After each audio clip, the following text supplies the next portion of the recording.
दर्शक बंधु आज एमती एक भक्तों कथा कहबी जो भक्त महाप्रभु को पाखरे पाइबी जापारि नथिले।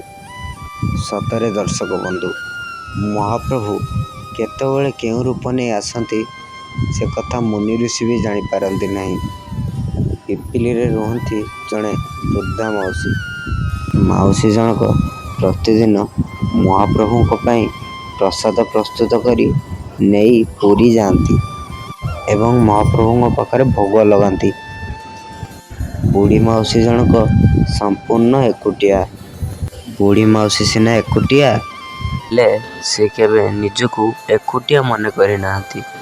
जेतबेले लोक माने मौसी जनकू पचारती मौसी तमे तो एकुटिया तमे चलुछ केमिति? मौसी जनक कहती मु एकुटिया हेली केतबेले मो पाखरे परा मो जगा अछि। दिनकर कथा मौसी देह हठात असुस्थ हो गला। पूरा गोटे दिन असुस्थ हो मौसी जनक घरे पड़ी रहिले।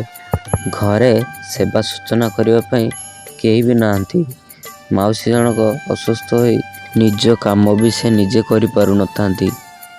मौसी जनक 2 दिन हेलाणी उपास रे रहउथांती। मौसींकर केही नथिबारु मौसी जनक पर घरे काम करी निजर पेट पोषंती। मौसी जनक 2 दिन उपास रहिला परे आहुरी तांको देह असुस्थ हो पड़ुଥାଏ। बुढ़ी मौसी जनक महाप्रभु को मने मने बहुत खोजुथांती एवं डाकुथांती कहउथांती अरे जगा मो देह 2 दिन हेलाणी असुस्थ हेलाणी मु तो से भोग नहीं जाई पारुनी। मो देह असुस्थ हेतु तते 2 दिन है देखी नहीं। मो मन व्याकुल हो पड़ी तते देखा। अरे मो देह सीना असुस्थ मु जाई पारुनी तू कौन आसी देखा करि परिबुनी? अरे जगा एतिकी बुढ़ी मौसी जनक कही सारिबा परे हठात घर बाहर एक शब्द आसिला। माँ माँ शब्द शुभुଥାଏ। बुढ़ी मौसी जनक कष्टे मष्टे उठी जाए कबाट खोलिले। खोली देखती तो एक सुंदर छोट पिलाटीए तांको घर आगरे ठिया होइछि। आ बुढ़ी मौसी जनक भिक्षा मागुछि आ कहूछि माँ मते बहुत जोरे भोक हेलाणी किछि खाइबाकू मिलिबनी? बुढ़ी मौसी जनक ताकू घर को डाकिले। घर को डाकी निज हांडीशाला भितर को आसिले मौसी। हांडीशाला भितर पशी मौसी चुली मुंडरे बसिले। देह असुस्थ थिबारु हठात पड़ी गले।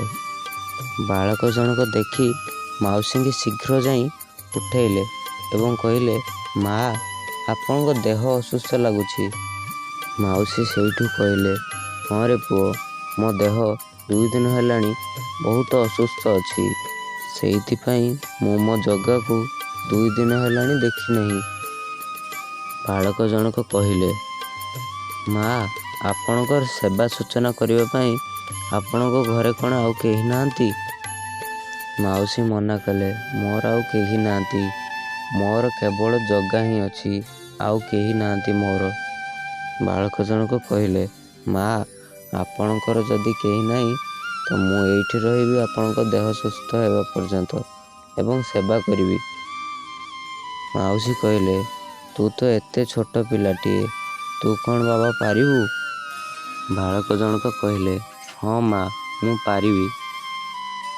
बालक जने 4 दिन धरी बुढ़ी मौसींकर सेवा सूचना कला एवं बुढ़ी मौसींकर देह आस्ते आस्ते सुस्थ हो गला।